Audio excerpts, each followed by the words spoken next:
Today's podcast is brought to you by Progresso Talent Partners, who for more than 25 years have successfully delivered interim and permanent leadership talent to transform businesses. To hire the talent you need to enable your business to thrive, visit www.progressotalent.com today.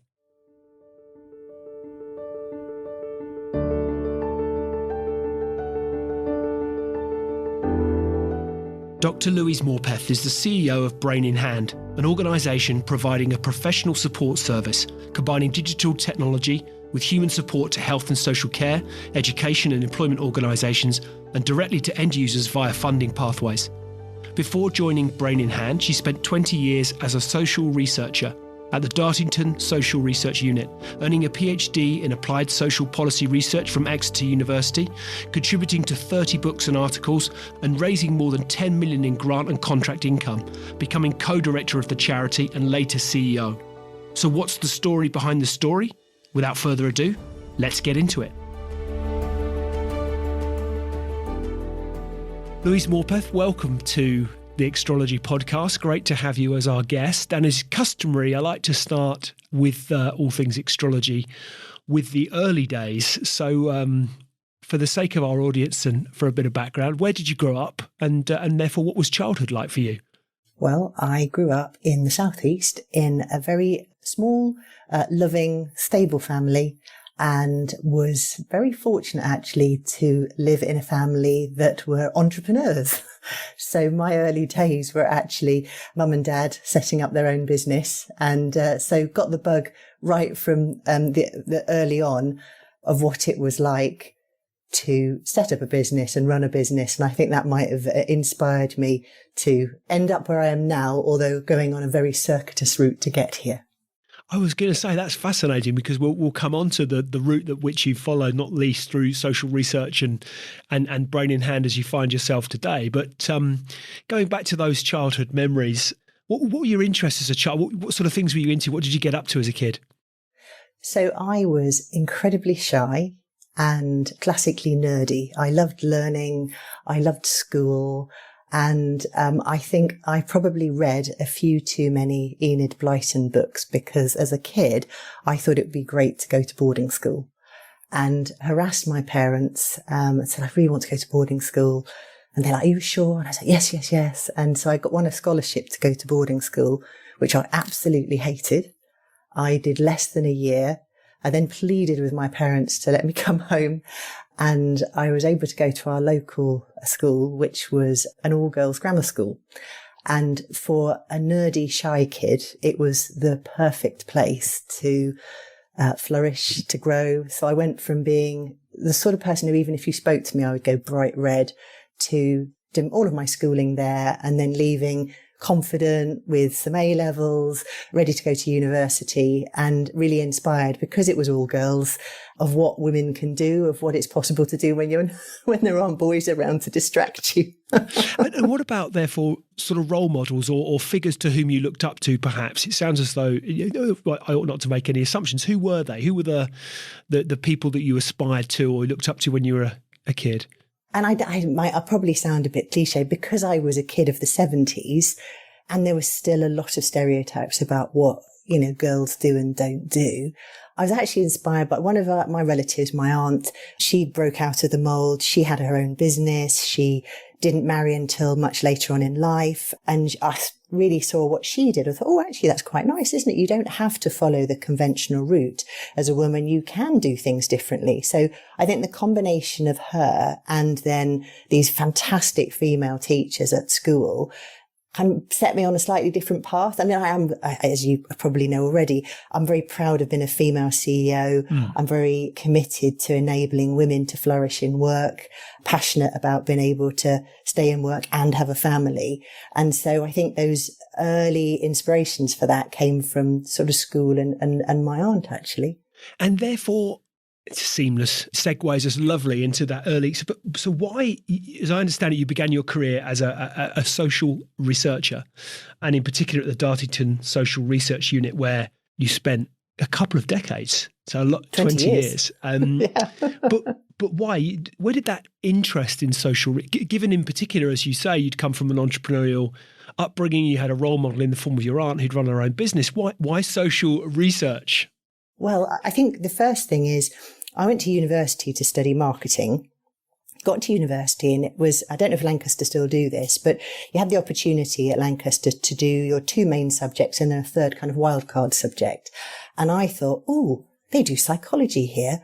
I've always wanted to learn how to read people's minds. I'll study psychology. So obviously not what you learn to do as psychology, but I really got the bug and thought, actually, I'm more drawn to psychology than I am to marketing at this stage. So I majored in psychology, minored in marketing, left university and was more drawn to work that was kind of interested in people. So I worked with adults with learning disabilities for a while, and then I did a period of time doing health promotion.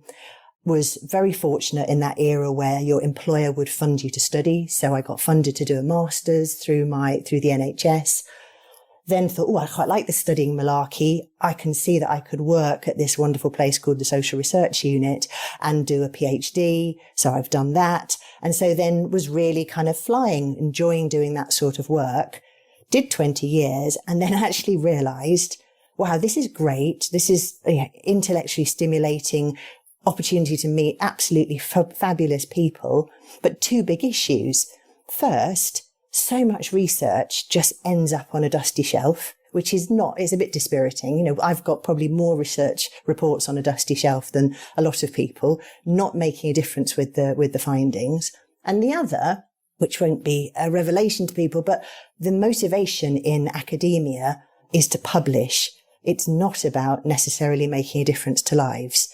And ultimately, after 20 years of doing that, I thought, actually, I would rather be making a difference. And so being somewhere like Brain in Hand, I get the absolute best of both worlds because we need research to evidence what we're doing and the difference we're making, but we're actually there changing lives. And so that was kind of how I went through a wonderful 20 years researching, but decided actually I'd rather be out there making a difference. And it's almost like I feel like I've gone full circle from wanting to be in business at the beginning, going on quite a detour and then coming back to it now. So I ought not to make any assumption as to what is social research. I'd imagine, my assumption is it's exactly as it sounds and therefore it might be a naive question, but how do you define it? What is it? Well, I was working very much in social policy. So we were looking at the things that generally the public sector does to support people. And my focus was on children and young people. So it's what happens in school, what happens in mental health services, what happens in social services, generally for people who are experiencing some sort of disadvantage, some vulnerability. So trying to see what sort of policies and practices are effective in improving people's lives. So it was really practical, kind of like hands-on stuff, but it's still somewhat frustrating in that we would do these great reports and ultimately not make as much of a difference as I'd want us to. And as I understand it, you produced many of those you contributed to 30 plus books or articles and raised, I read, more than 10 million from a funding perspective. So my first reaction to that is there's clearly people attributing huge value to the research you're undertaking. But I sense that there's a frustration as to what then subsequently happens with that research or how it's utilised. Yeah, definitely. And I'm not saying that is always what happens, but what I observed was there's an awful lot going on in services where there is very little evidence and yet things continue to be funded. And then on the flip side, there's very strong evidence of things that do work and could be beneficial that then don't get taken up. And the health service is littered with examples of innovations that have been tried and tested and not adopted. So it wasn't new my experience wasn't unique. But I think after a while, I just thought I'd like to feel that I end my career making a bit more of a difference. So that's how I ended up there. I guess it's I can sense that frustration because I'd imagine that a huge amount, the value of what you're doing, of the work you're undertaking and how it could be used for the greater good to genuinely impact people's lives is vast. And yet, to your point, for whatever reason, some of it ends up in a shelf and goes dusty, which seems, which must be, is it soul destroying? Is that a fair point? That's probably too much because I think I'm sure we did make a difference. Yeah. But I think working somewhere like Brain in Hand, feeling that you have a direct effect from what you do. I suppose perhaps for me, the effect was too indirect of doing research and hoping that someone would run with the ideas and do something with them. So, I just feel for my personal reward comes much more from doing what I do now. And before we come on to that, I'm interested to understand what you feel you learned or gained or acquired by way of it. Because fabulous experiences, huge knowledge you'd have acquired through that 20-year period. What do you think that period equipped you with, if you like? Well, I was very fortunate to be promoted to a leadership role quite early on. So I think in working as a leader in any organisation is a very transferable skill. So that was a lovely thing to have to bring to Brain in Hand. I also think that being trained as a researcher, it gives you a discipline, a way of looking at problems and solving problems. And some of those skills are much more transferable. But I think for where I am now, actually almost being on the other side of being an organisation that's trying to demonstrate its worth, having a research background is invaluable. So I've been able to raise grants for Brain in Hand to be able to have research commissioned to demonstrate that we do make a positive difference. So actually the link between my old life and my new life is much tighter than I would have even expected. What do you think? Because again, from reading, but I'd read that you see research, which I think absolutely I'd agree, research is a powerful driver for change, but that the process can be slow and frustrating. I think that's what, if I've quoted you correctly there, right? Yeah. What would you like to see? How would you change it? Could you change it? If so, how would you change? What would you change? Well, I suppose the biggest change is to what the incentives are for academics in universities.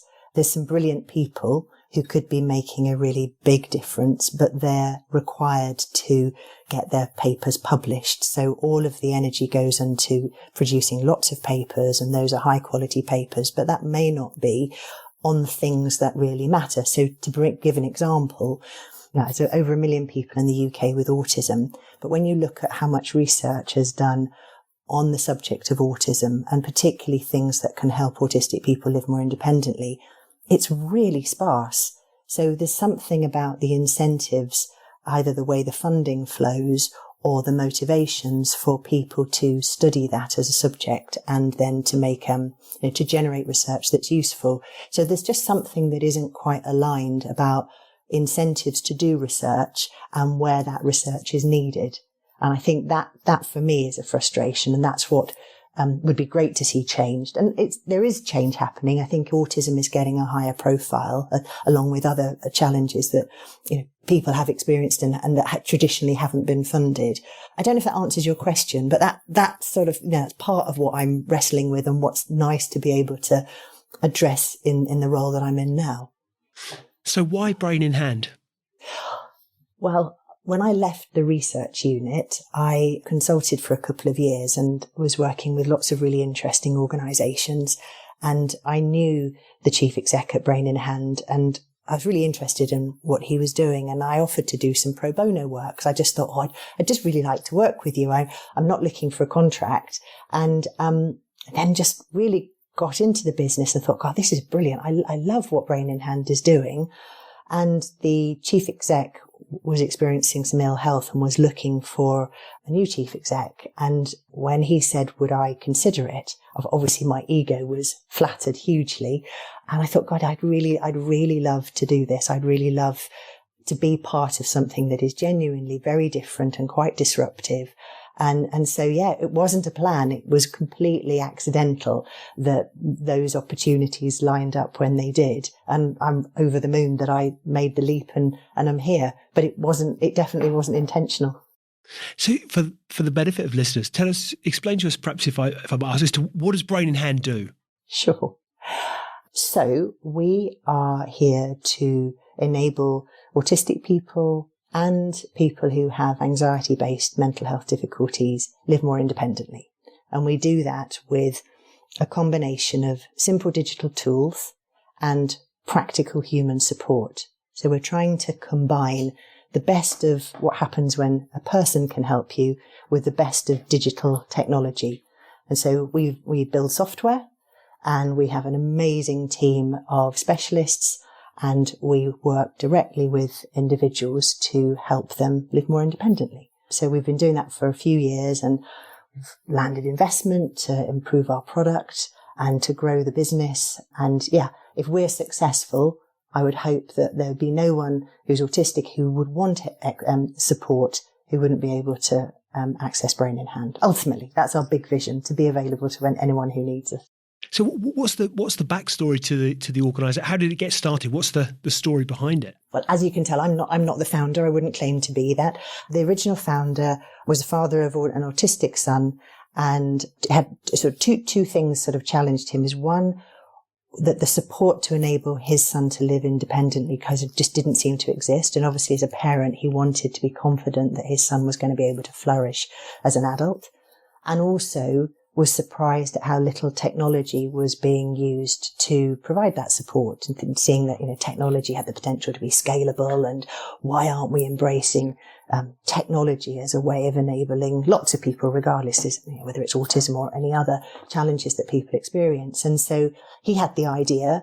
He worked with academics and clinicians and technologists and created sort of version 1.0, but realized that he was almost ahead of his time. It was like before smartphones were ubiquitous, before people were seeing that we all would have a myriad of technologies to help us. And so it took quite a long time for the innovation and the need for that to line up. And it's really only been in the last, I'd say, 4 or 5 years that obviously the pandemic has accelerated this, that people have thought, wow, technology is scalable. We can support so many more people, and actually it's a much more effective way of helping people. So he had the great idea, and then it needed other people to come along to say, well, it's great to have the idea, but how do we now work out whether there's a willingness to pay for something like this? That's where the commercial side of things kicked in. And then now we're in a position where we have got something that can be, that people will pay for, and we've got something that is proven to work. So yeah, really great that the founder had the idea, and very fortunate that we've been supported to get where we are now. And so what have proven to have been, there's a number of challenges, not least the technology, but also actually in getting the support and the word out to the world that this is, the sort of changes that you I think, again, I read that making a positive impact was a really important thing for you and feature for you. It sounds like very much that's been something, an awful lot of blood, sweat and tears, I'm sure, but that's something that you've been able to achieve. What have proved to have been some of the more significant challenges that you've had to overcome along the way? Gosh, there are loads, as I think anyone who's growing a business knows. I think the first thing is it's obviously essential, if you've got something that is claiming to make a difference to people's lives, to be able to evidence that.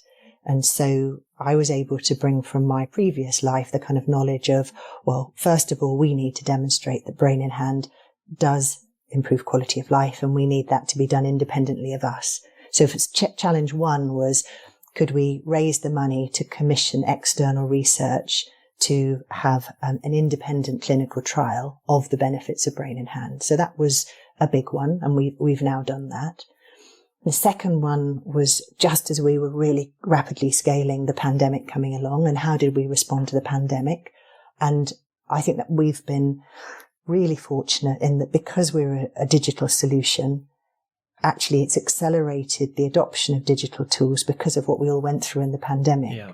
But we had that whole thing of, my goodness, we're all based in an office, and within a week we all needed to be working from home, and we need to make sure our platform could be sustained and that would be no loss of continuity in service. So we've come through it really well, but as every other organisation that dealt with pandemic, we had to be pretty nimble and move on our toes.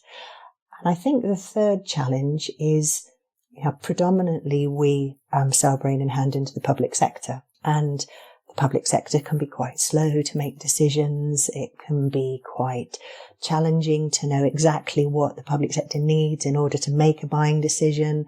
And so being able to develop our product and then sell it at the right pace to be able to kind of grow the business and meet all of the public sector requirements, we're getting there, but pretty challenging. And so as you've picked up, it matters to me that we make an impact, and it matters to me that we are what I would say a kind of social business. We are very much a business. We are here to grow, and we've got shareholders that we appreciate and we want to develop a return for, but we also are here to make a positive impact. That really matters. And to me, if we can do that at scale, great. That's what I want for the company. One of the things that has really fascinated me over the course of the last couple of years is how organisations have dealt with, particularly those that are going through a period of growth, and particularly one such as yourself, where you've got a really compelling purpose. And I'd imagine as a consequence, you have culture is a really, to embrace that compelling purpose amongst your employees, your colleagues. They will have had a real sense of that purpose, I suspect, which would have been a huge part of the attraction of why come and work for Brain in Hand. And one of the things I wonder as leaders, how you continue to kind of sprinkle that secret sauce, that magic ingredient that makes you special amongst your employees. You're all pulling together. You've got that sense of unity, common purpose that we've talked about, and yet you're spread disparately in all sorts of places as a consequence of something like a pandemic. We then want to start to reintroduce people, perhaps slowly but surely, in whether it's in hybrid forms, whatever adoption an organisation takes. There's lots of different ways of doing it. But that's always, I think, a challenge. It's a challenge enough when you're growing and you're all under the same roof, embracing that culture, but putting in controls, processes, procedures to enable you to scale, but not losing the secret sauce that made you special as a smaller company. What sort of challenges has that presented to you as CEO as the world has ever shifted over the last couple of years? Yeah, it's really hard, isn't it? I mean, I think the first thing, regardless of the pandemic, is just going from a company of 20 people to a company of 100. So when you're 20, you know everybody's names, you're in the office, you kind of chit chat, and then you're 100 and I don't know everybody's name any longer. So that as a leader is really hard because I can walk into the office and I can look and go, I'm really sorry, we haven't met, and I have to introduce myself to someone who's joined the business. So that regardless is a challenge of growing a company rapidly. It does make a massive difference. So many people come to Brain in Hand now because of our purpose, and I think that's also a post-pandemic thing where people have perhaps had time during the pandemic to reflect on a role that they're thinking, well, why am I doing this? And so I think more people are driven to come to organisations that have a social purpose as well. So that's to our advantage. And we're learning how to make more of that when we go out and recruit to say, come to Brain in Hand, make a positive difference. We're also trying to imagine what a company like ours needs to offer in addition to purpose to make it a great place to be. So we've been trialling the 9-day fortnight.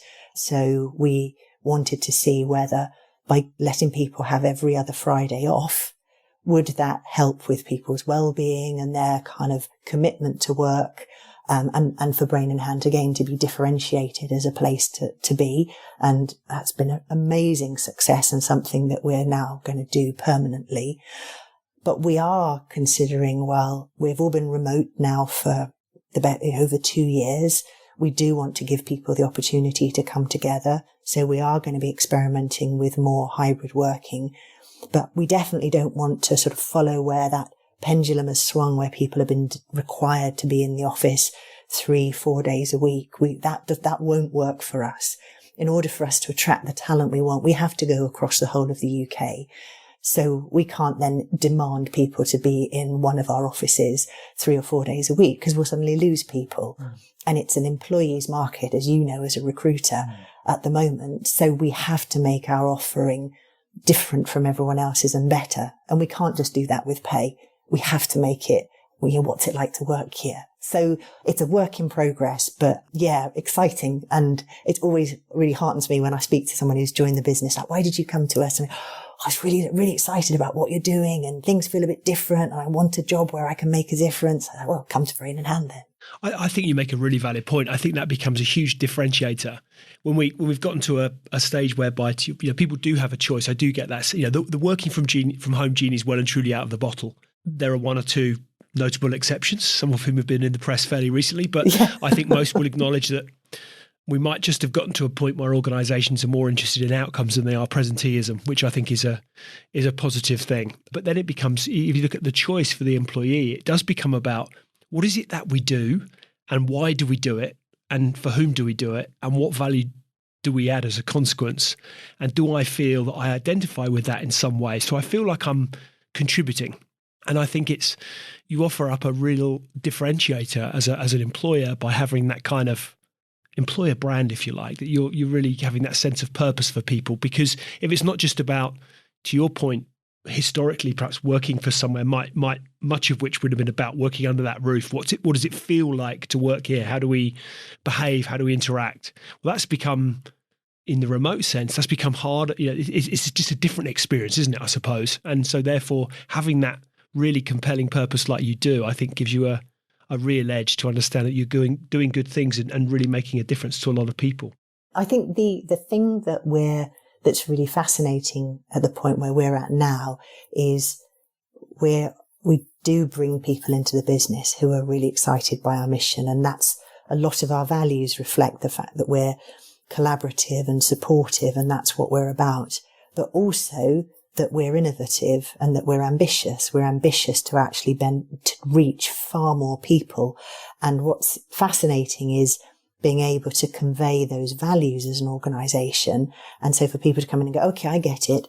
This is a collaborative, supportive organisation, but it also wants to be innovative and wants to be ambitious. And what we're finding out is, where do people identify with those values, and do those values kind of sit well together, which we believe they do, but we're just trying to navigate that path at the moment, which again is really, really a really interesting thing to be doing. And it feels like it's paying dividends because we can be very explicit to people about this is the type of company you're coming to if you come to Brain in Hand. And it must be really interesting to be at that interface of technology and digitization and humanity, the very essence of humanity, of care and of giving to one another and, of caring for one another.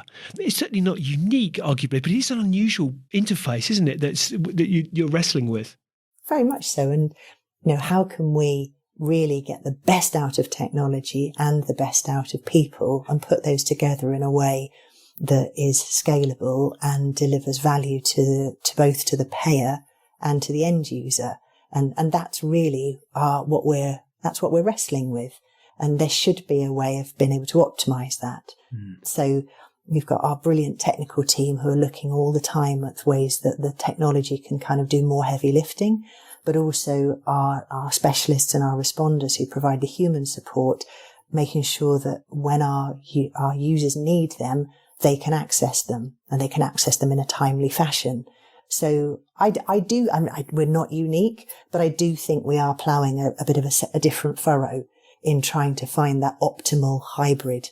I remember, I couldn't remember the specific time, but I remember the article quite vividly. It would have been 2010, I suspect, but I remember a Sunday Times article, the basic premise, which I'm now going to butcher because I'm scratching at my, the back of my memory bank somewhere rather than quoting, but the basic premise of the article was something like that by 2050, nurses would be paid more than bankers. Now that's, if I think of the world in which we find ourselves in, that's quite a volatile headline. But the argument was that anything that can be done by machine, particularly through AI, you might get to a point. So there'll be more of, if you look at fintech, more and more of our transactions, how we interact with our financial services are driven by technology. So over a period of time, we'd have fewer and fewer people doing that. But the argument of this particular article, as I say, I am butchering it, but was that it looked at social care. It said if we look at the things that technology we don't think can physically do, so whether that's the nursing, cutting hair, waiting tables, whatever, I'm sure people will try and invent robots for these things. But the sense was that we might start to apportion more value, more monetary value to those things that technology can't. Technology will become more of a utility and will place more emphasis on humanity. But it strikes me that you're at that sort of balancing point of embracing the best of technology and the best of humanity and combining the two to provide the best of support and care and services for the people that need it the most. Absolutely, yeah. And we all have a long way to go. It's not just at Brain in Hand and working out how those two things sit together.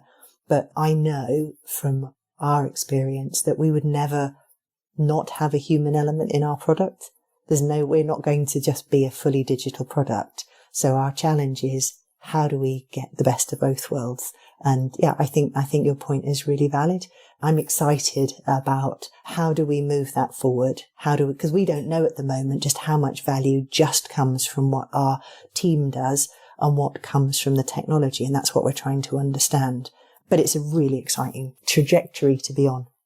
So how are you challenging societal perceptions? That was one of the things I think that we perceive care, a broad sweeping statement for which I apologise, but I think for some, care is something that we never really truly reflect on until such time as either ourselves or someone near and dear to us needs it most.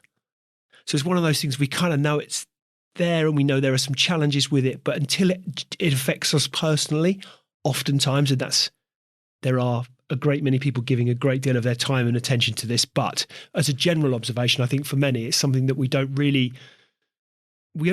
aware of it. We don't really scratch beneath the surface until such time as we're genuinely impacted. How do we raise awareness, bring the debate more to the forefront of people's thinking? Because I think my sense is it's getting noisier, that it's more widely discussed, but that might be because I'm getting older, my parents are getting older, I've had children, I'm seeing both ends of the spectrum. I've had children with challenges through learning, all sorts of different things. Dyslexic, my daughter's dyslexic, for example. So I've seen different dynamics at play, but it's not until you're physically impacted by that you start to necessarily understand or start to try and tackle it. Do you think that's fair? And if so, how do we raise the game?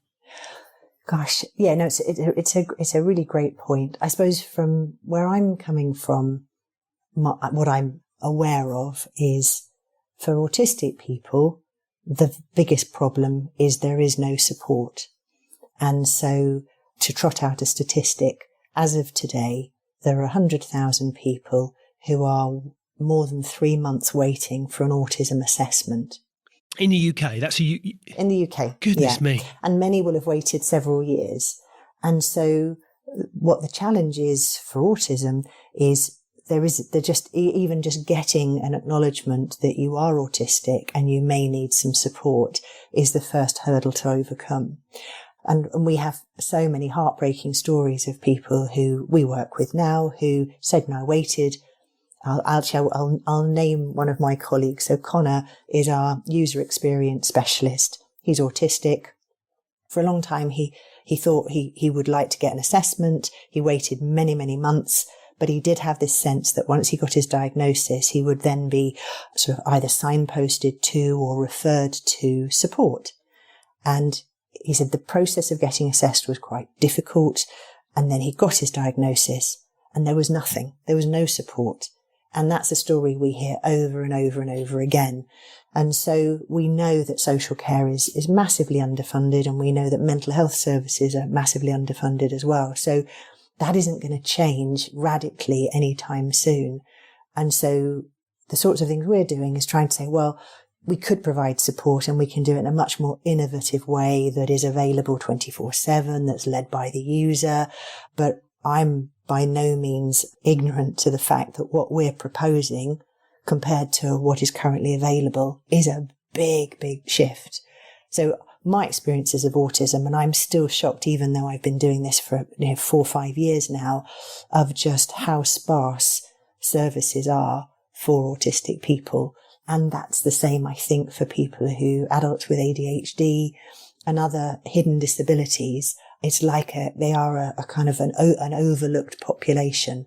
And I think that's because that's what I've experienced. Your broader point about care, absolutely agree. But for autistic people, that's the reality of things. Is that because historically, other than by a learned, knowledgeable few, it's relatively misunderstood? Is that a naive perspective or perception?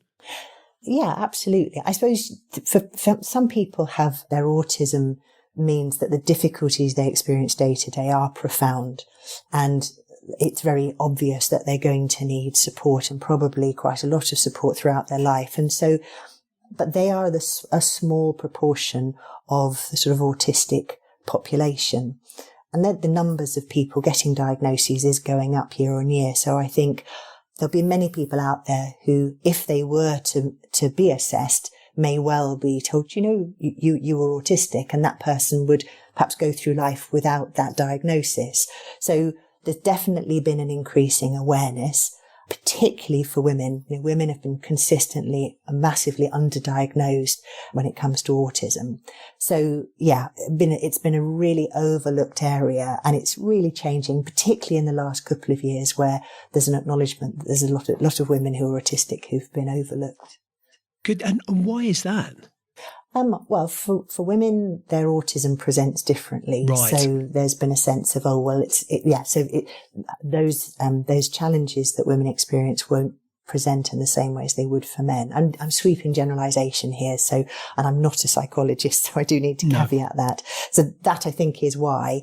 It's just been something that really has been neglected and overlooked, and it's really hard to put your finger on it, but just to bring it to life, if you were to look at all people with disabilities, autistic people are the least likely of all people with disabilities to be in work.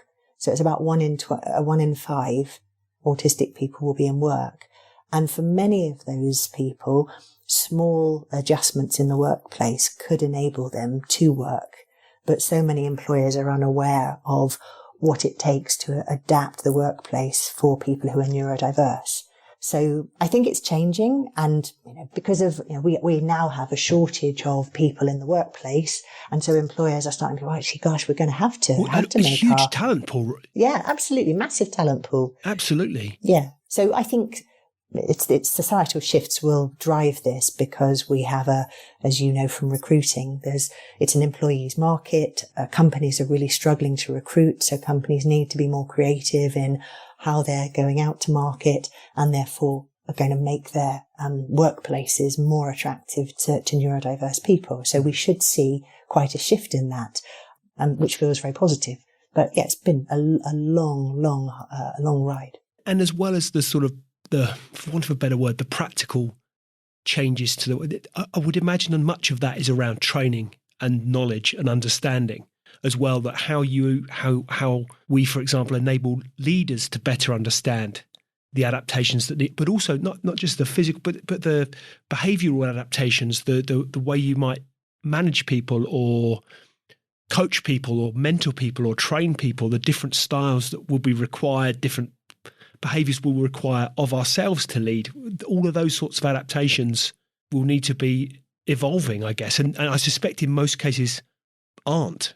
I mean, I don't know. I don't know where people who are like directors of people or HR directors, where neurodiversity would fit in their kind of awareness, and how they would learn about that, and how they would find out what adaptations would be good to offer.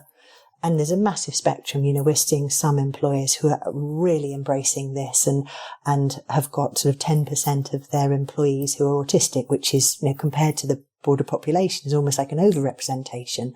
And then at the other end, there will be companies by failing to make very small adaptations are losing people from the workplace. But I don't know where it would sit in the kind of minds of a sort of typical HR director. But I know the conversations. I'm speaking with an HR director recently, and I introduced her to Connor, and they had a brilliant experience, and she suddenly could see so many things that she could quite easily do in her organisation that would just make it much more accessible for neurodiverse people. So I think it is education and awareness at this stage, and then lots of training. And, we run various webinars to try and highlight how the workplace can be improved for neurodiverse people, not just to promote brain in hand, but just generally those adaptations. So it's an exciting time, because there's definitely change happening. That is exciting, because you say, as we've spoken, there's an untapped pool of talent there that would, if unlocked, would be of enormous value to many, many organisations, and do wonderful things for those people too. I mean, I think if I look at organisations, we've still got, in terms of broader diversity and inclusivity, we've still got light years of change to go. Huge leaps. I think huge leaps we've evolved, but we've still got a very long way to go as a society to ensure that we've got a truly diverse and inclusive workforce at all levels, and all the research would bear that out. I suspect there's also, I know there is research that would also support the moves that have been made, but there's still an awful long way to go. And I think that it's a really interesting debate, I think, around how we kind of raise the awareness around the talent pool that is available. Yeah, I mean, there was a study, it's quite a few years ago now, but the National Audit Office, they looked at the amount of untapped potential. So this is purely from a very sort of hard-headed economic point of view. But I mean, it runs into millions of pounds for the economy. I actually think it sort of runs into billions when you look at the lost potential. So there's an economic argument as well as a moral argument for enabling people to flourish and to be in the workplace. And so it does feel like it's, well, the facts are so black and white. Why are we struggling to make this change? So I think it will happen. And I think it will be driven by the changes in the labour market that we've touched on, that employers are going to have to change because there aren't enough people out there now to do the jobs. So Louise, what really excites you about the future for Brain in Hand? Oh, gosh. Well, I just feel like I am so fortunate. I really love my job and I love the fact that we've received investment. So that means our shareholders and new shareholders have seen what we're doing. They're genuinely excited by the potential of scaling what Brain in Hand does. I'm excited by the fact that we've actually been given grant funding from the government to grow what we do.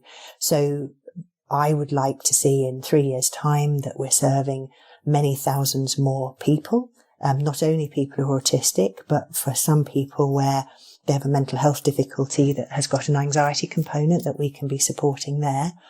And then I like to see us going international. I don't see why we should only be limited to working in the UK. So I really want to take Brain in Hand out of the UK, perhaps to America, perhaps to Australia, maybe to Ireland, but just to show that what we're doing here can be scaled and to go wider. Because I just feel that there are many, many people who with a little bit of the right type of support could genuinely flourish. So that's exciting, both from a business point of view of growing a business, but also scaling the impact that we want to have.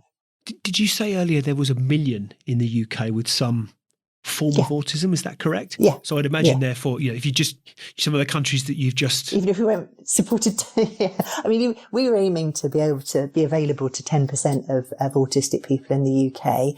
That alone is 100,000 people. And then, like you say, if you just think of the numbers of how many people would be autistic in a country the size of America, it's a staggering number, huge amount of people who could benefit from additional support. Yeah. Is there you mentioned funding, but is there a pivotal moment, if you like, to which you'd attribute the success that you've enjoyed to date with Brain in Hand? Yeah, I mean, we were fortunate quite early on to be recognised by the Department for Education to be a beneficial tool for students going to university. So when the Department of Education sort of said, well, there's all these assistive technologies that students can apply for, and Brain in Hand is one of those approved technologies. And that moved us from being a kind of an interesting innovation to being something that could be mainstream. And so when the Department for Education made that decision, that gave us the confidence that then we could be something that could be mainstream in the NHS or in local authorities. So I think that was the game changer when we got kind of central government approval for what we were doing. So back to you. What does a typical day look like for you? Is there a typical day for you? Gosh, I think that's what makes a CEO's job so interesting, isn't it? Because you can 1 minute be joining your commercial director to go to a pitch to a new client, and then in the afternoon sitting down and you're reviewing the numbers and looking at the budget and looking how we're performing.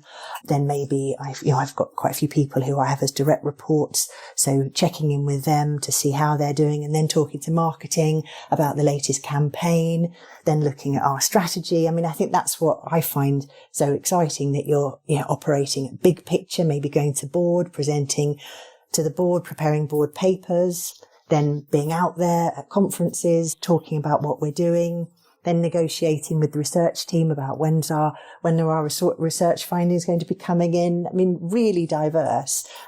So yeah, I think we're still of the size where I'm involved in an awful lot of different parts of the business in different ways. Some I'm right down in the detail. Others I've got, some brilliant people who I can just trust to be running with stuff. So definitely no such thing as a typical day, and just endlessly interesting, because of the breadth of things that we're involved in and doing. And you mentioned right at the start of our conversation the influential aunt, if I can categorise her in such a way. But if those that perhaps who've inspired you or that you admire, that have inspired you through your career, who might they be? Well, my absolute idol is Dame Steve Shirley, who was one of the first programmers to build a company that, she recruited working women, and either they were existing coders or she taught them code, and she built out a really, really successful business and sold it for many billions. And her son was autistic, and so was a real advocate for autistic people and their needs, and was very generous in terms of philanthropic work that she did. But she, to me, epitomizes someone who was a successful woman who actually enabled other women to thrive while they were being parents as well, and then was very successful with her business, and then incredibly generous as a philanthropist. I can't imagine myself ever becoming a philanthropist. I'd love to, but to think of someone like that who was able to maintain her humanity, build a brilliant business, change things for women, she would be my idol. And anyone else out there that springs to mind? I don't want to be terribly sexist. There's obviously lots of great role models just who have done things differently in business. But I think it's quite hard to single out other. No, I'm not. I don't think I can name anybody else. Actually, it's Dame Steve Shirley's the one who really comes to mind. I mean, I suppose I'm a voracious reader, so I'm always taken by the latest book that I've got, which is trying to give me some ideas about something we can try at Brain in Hand. So maybe a new approach to developing strategy, or a newer way to help people think about how we're working in a hybrid fashion. So I'm probably more inspired by the latest book I'm reading than perhaps individual entrepreneurs out there. I must admit, we're kindred spirits. I love to read. Is that what's on the nightstand at the moment? What are you reading currently? Is there or perhaps a recommendation that you might share with listeners? Oh, well, I'm a great fan of, I'm trying to remember his surname. I think it's Vernon. Now you've got me. I should have noted this down. But it's the Scaling Up book. And it's literally kind of like the handbook to a scaling business. And it's got loads of tools in it. It's based on the kind of the Rockefeller habits. So that's the sort of go-to book that I go back to time and time again. But yeah, anything that someone will stick in front of me, Louise, you've got to have a read of this one, and I'll gobble it up, much like you. Do you ever escape with a bit of fiction?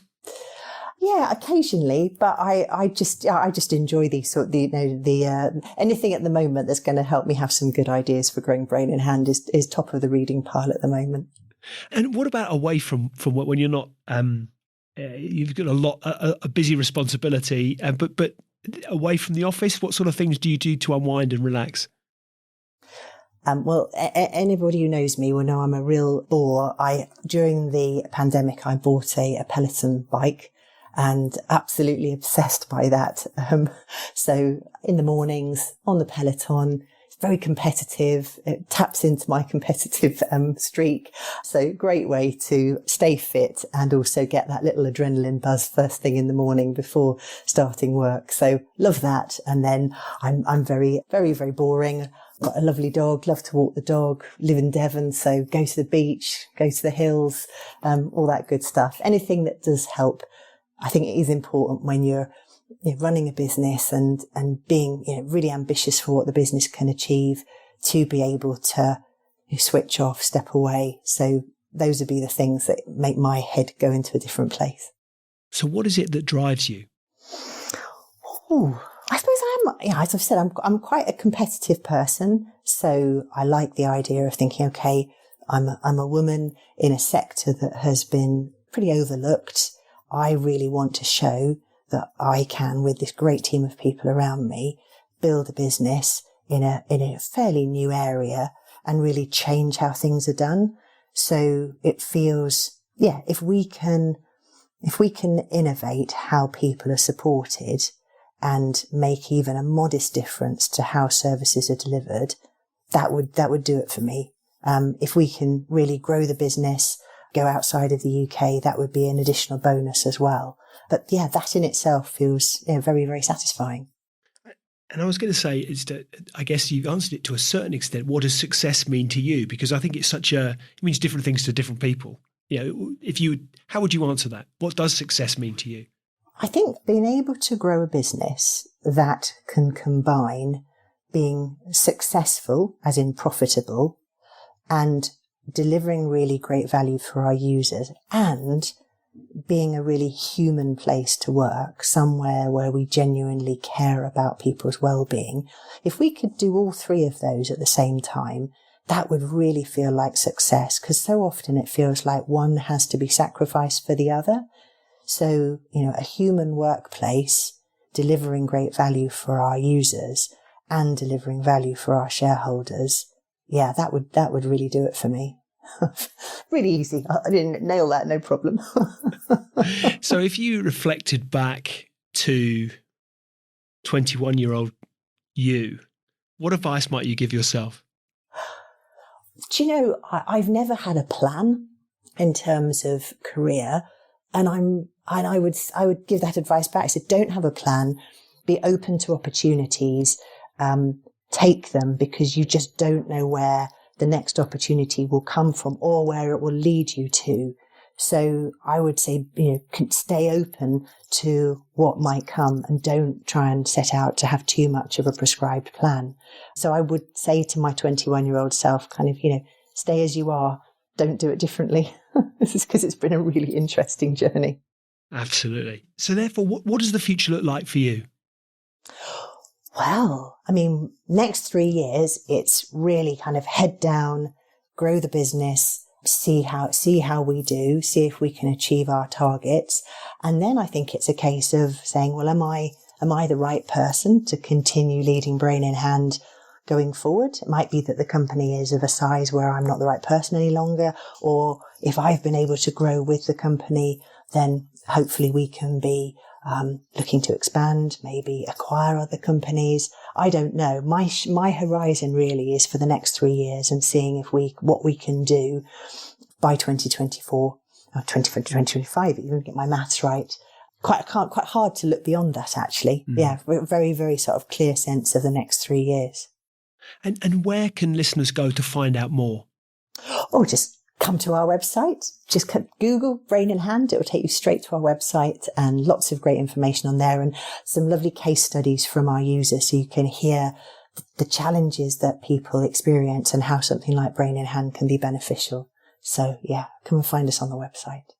Well, Louise, thank you. I think it's wonderful the work that you're doing. It is hugely impactful and of great benefit to so many. And I know I speak for all that are listening today when we say we wish you continued success, and very much look forward to watching you continue to thrive and go from strength to strength. Really appreciate you coming on as my guest today. It's been great to speak with you, and all the very best for the future. Thank you. It's been really lovely. I really appreciate your time and your interest. Thank you, Louise.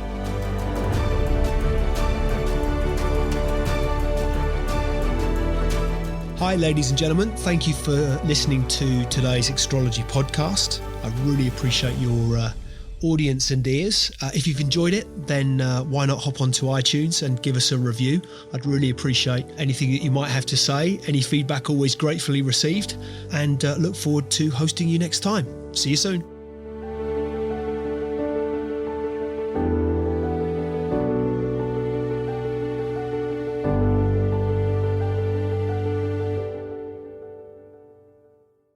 Just a reminder, today's podcast is brought to you by Progresso Talent Partners. Visit www.progressotalent.com today for more information.